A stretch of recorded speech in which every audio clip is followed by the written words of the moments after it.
Estamos hoy con Néstor López, un libertario, como él mismo se define, un soñador del arte y la cultura, de la literatura sobre todo, y alguien que ha hecho una apuesta muy quijotesca en Medellín, que es traer grandes pensadores a la ciudad.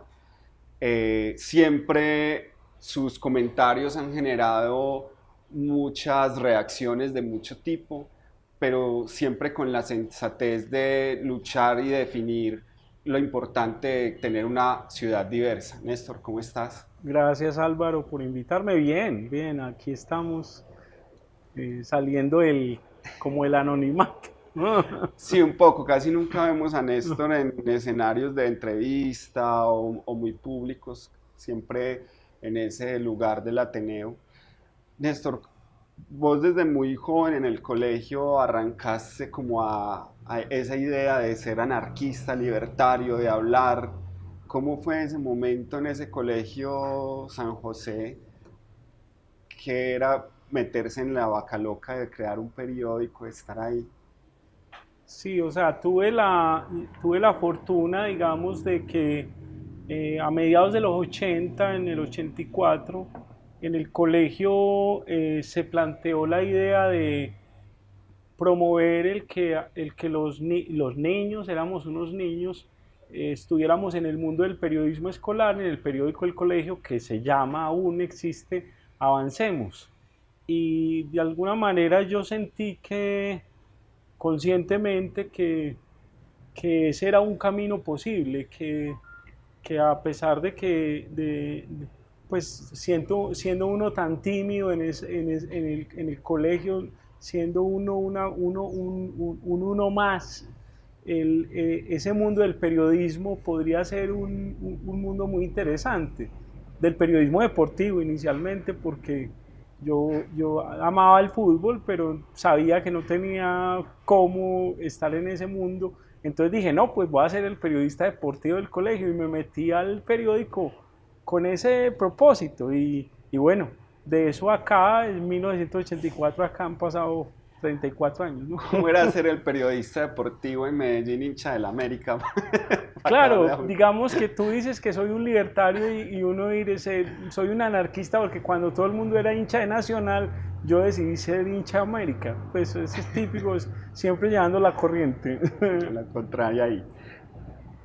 ¿Qué generó? Pero entonces estabas en el mundo deportivo, ese era contar como las historias deportivas, pero fuiste mutando rápido a decidir que eso iba a ser Sí, tu carrera. sí, la verdad es que fue casi, no fue sino entrar en esos cursos que nos dictó Ana María Cano, que nos dictó Juan José García Posada, pues era un privilegio. Ana María Cano acaba de ganar el Premio Nacional Simón Bolívar de Periodismo, era una joven periodista, la que luego fundó La Hoja con Héctor Rincón, y me encarreté de una. Y fuera de eso, empecé a conocer jóvenes que luego fueron mis amigos, luego fue incluso una de ellas la mamá de mi hija, que les gustaba la literatura, que les leían, no sé qué. Entonces a mí ese mundo me pareció súper, súper seductor y yo dije, no, pues yo quiero vivir en este mundo y bueno, y aquí estoy, ¿cierto? Viviendo en el mundo. Empezaste a estudiar comunicación en UPB, pero a la vez también en la de Antioquia. Cuéntanos esa anécdota que la contás muchas veces en la noche. ¿Cómo fue eso de estar en esas dos universidades en ese momento? Sí, fue un momento muy complejo, estamos hablando del 88, 89, 90.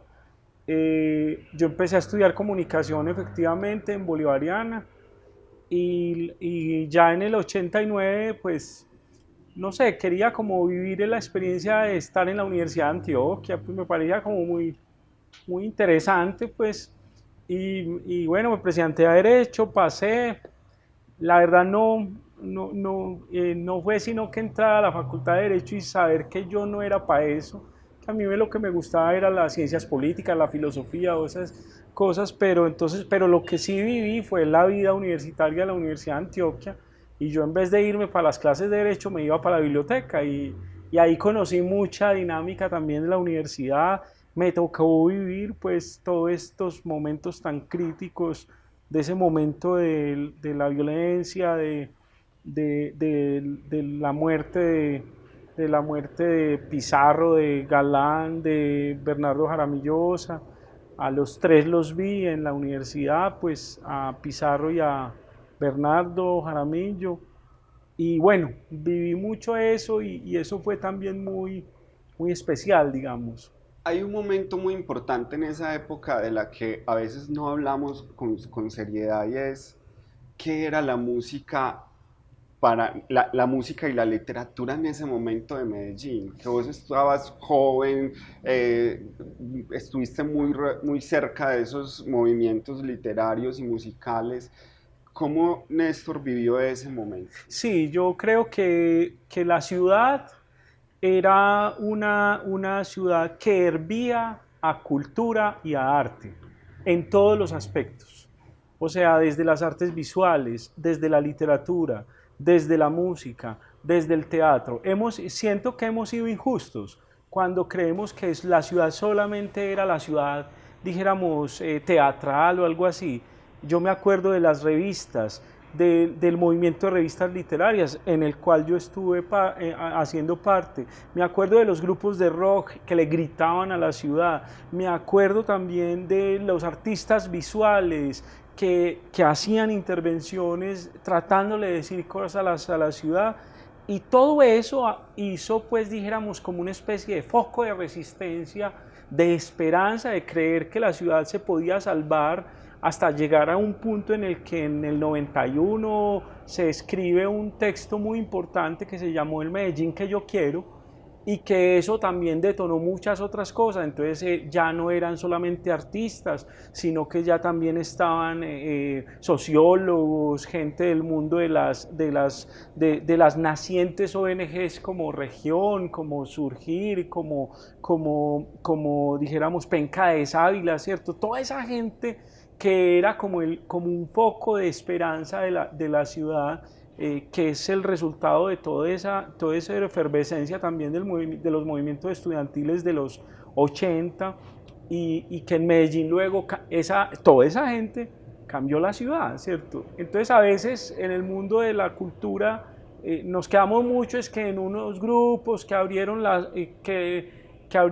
las sedes en los tiempos de toques de queda, pero yo recuerdo haber ido a recitales de poemas a las mismas horas, a conferencias de RH Moreno Durán en la Piloto, a conciertos de Clavinova de Mauricio Mejía en la Cámara de Comercio, a esas mismas horas, en esa misma ciudad que se estaba destruyendo, ¿cierto? Entonces había una efervescencia cultural y artística. Hubo un movimiento muy fuerte literario y de revistas Sí. literarias que vos decís ahora que casi que ha desaparecido en la ciudad digamos, no logró posicionarse o ha quedado muy oculto.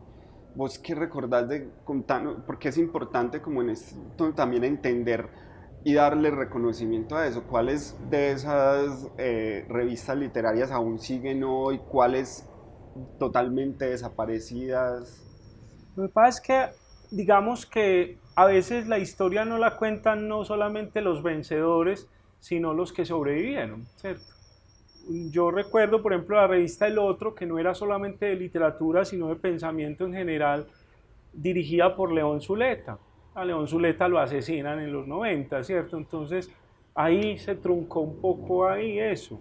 La revista como Cantidad Hechizada, revistas que mueren porque aparecen, pero financieramente era muy difícil sostenerlas, pero las ideas estaban ahí. O Punto Seguido, que todavía sobrevive, que tiene casi 40 años, es una de las revistas decanas del movimiento literario colombiano.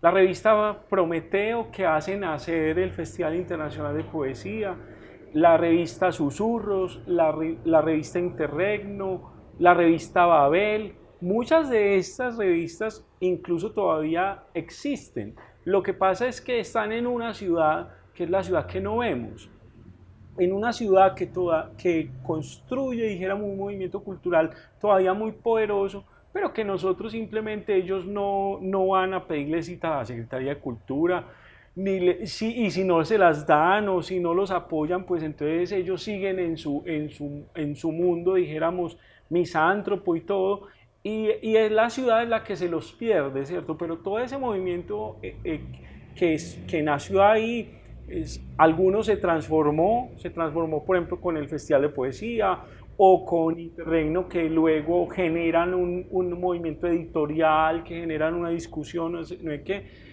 autores que Interregno publicaba ahora son reconocidos a nivel mundial, mundial y nacional, ni se diga. Y así sucesivamente. Hay un tema de eliminar a los procesos culturales, como el caso de León Zuleta, como el caso, dijéramos, de algunos seres que se nos han ido o que hemos desechado, otros que financieramente no aguantaron, porque esto es un proyecto de vida, no todo el mundo, dijéramos, es capaz de jugársela hasta el fondo, pero todo eso está ahí y ese, dijéramos, es el crisol que hizo la Medellín que hoy tenemos, ¿cierto? Y pues habría que reconocerlo, ¿cierto? Yo en este momento del programa siempre traigo un detalle para los invitados. Sí. Yo sé que vos amás el vino. Sí, sí. Pero, tremendo aroma, ¿no? Lástima sí. Que no se perciba en el video. Pero, y este vino tiene Cuando uno lee Cosmos de Michel Onfray, hace básicamente como una cosa en la que si uno no ama el vino, lo va a tener que amar, porque todo ese cosmos de su vida, de cómo él empieza a narrar en ese libro la historia de su padre y de su vida, sí. Y después a través del vino cómo va narrando los cosmos que somos y se va yendo en un libro que además es bastante, digamos, cargado de páginas. ¿En qué momento Néstor López plantea traer pensadores a Medellín y hace una cosa que todavía yo creo que la gente no ha entendido? Alguna vez me decías que muchos de estos pensadores creían que Néstor López era una marca. Salud antes. Salud.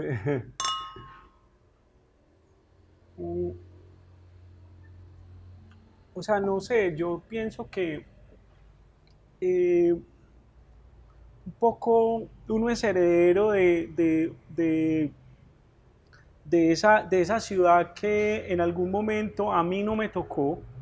Yo era adolescente cuando vino Borges, o niño, ni siquiera adolescente, pero sabía que había venido Borges, que había venido Manuel Puig, y esa ciudad, que había venido Marta Traba. Y cuando yo supe que Marta Traba tenía una relación directa con Medellín, que había un momento en que Medellín fue como de la élite latinoamericana del pensamiento, yo dije, bueno, pero ¿por qué no intentamos que eso se mantenga? Pues, ¿por qué no? Cuando vi luego que la Feria del Libro de Bogotá empezó a traer gente de primerísimo nivel, y cuando conocí a gente que me hizo pensar como en soñar, dijéramos, a gente como Darío Ruiz, o como el mismo RH Moreno Durán, o como Juan Manuel Roca, que muy joven, que yo un niño les proponía cosas y ellos aceptaban. Entonces yo decía, bueno, pero si logramos traer a Juan Manuel Roca acá, ¿por qué no podemos traer entonces a Milán Kundera o al profesor Fernando Sabater o algo así? Y en un acto también como de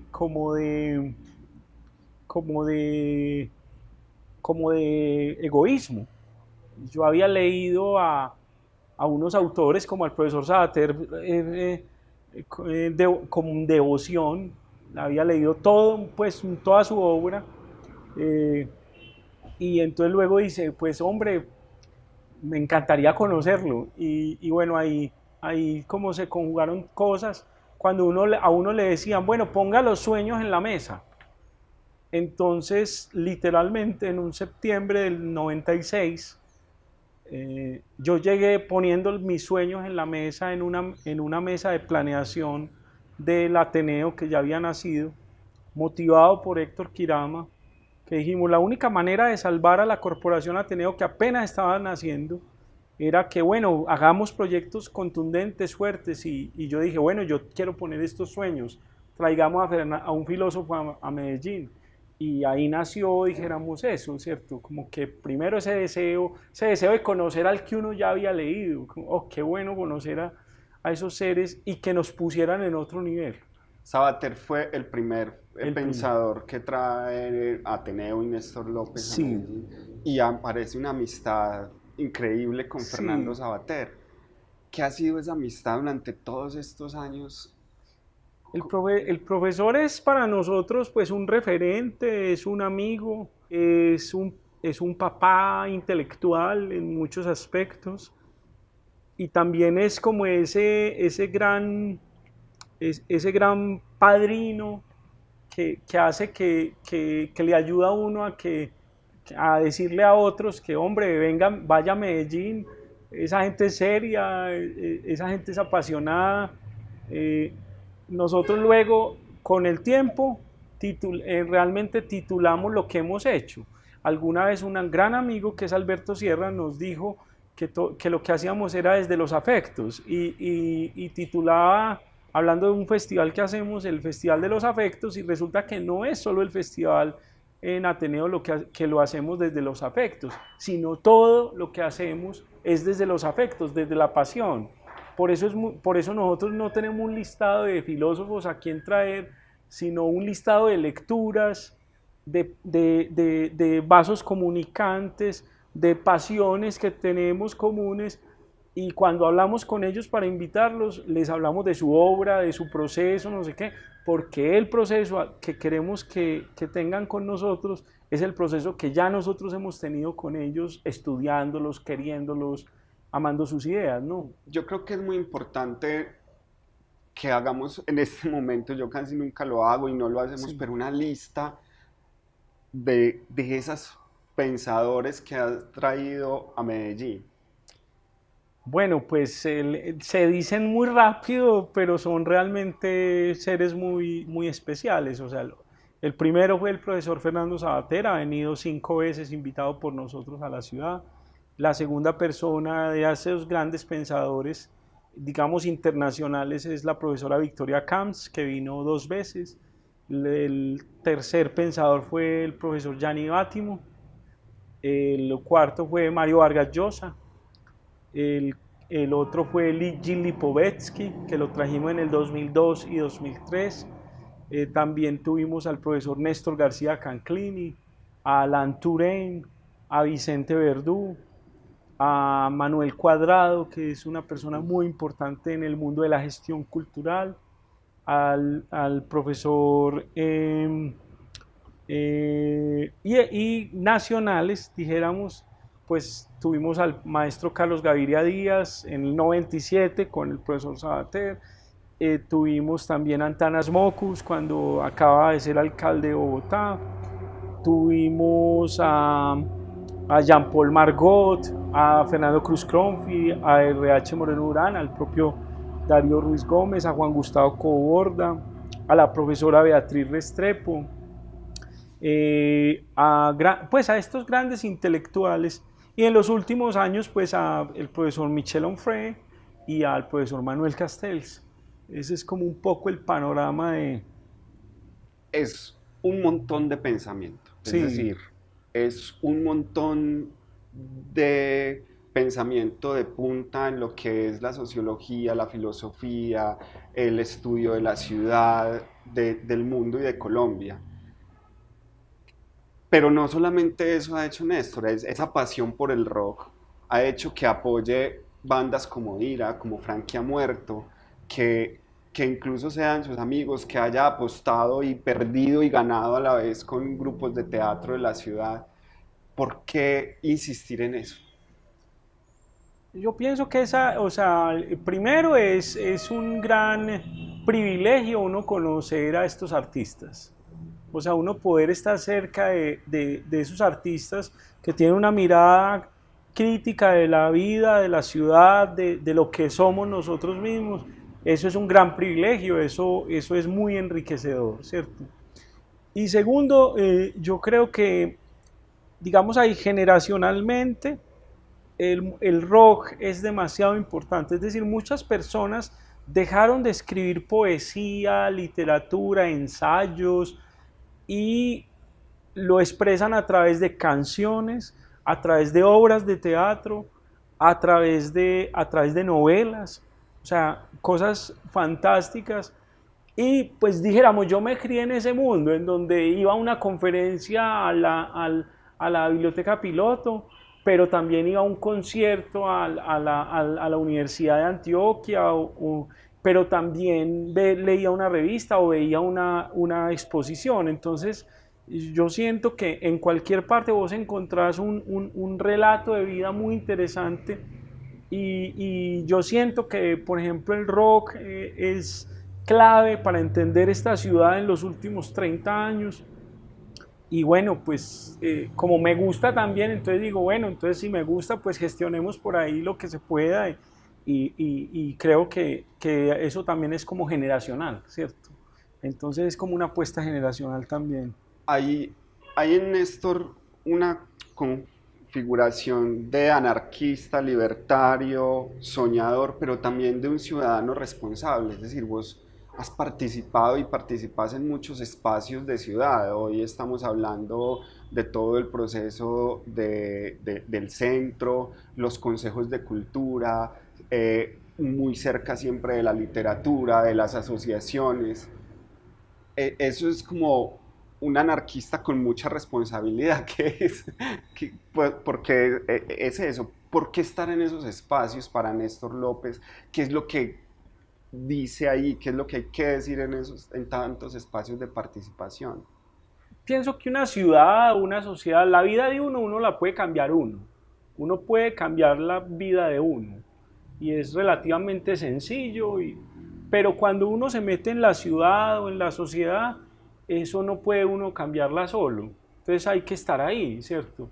Si a uno no le gustan cosas en la ciudad, hay que tratar de opinar, de decir cosas y tratar de juntarse con otros seres que más o menos piensen lo mismo para ver si hacemos algo.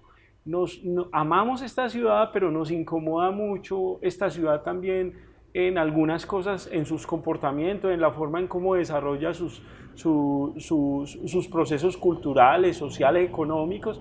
Entonces lo que podemos hacer no es destruir la ciudad y ser como pararse uno pues en el Parque Bolívar a gritarle a la gente, sino venga, entonces hagamos algo para ver si podemos ayudar a cambiar esta ciudad. Yo me he metido como he tratado de meterme en eso dentro de lo posible y bueno, pues esperemos que algo funcione, ¿no? ¿Qué es lo más incómodo de esta ciudad para Néstor López? El arribismo tan impresionante de esta ciudad. Esta ciudad es arribista y mojigata e hipócrita.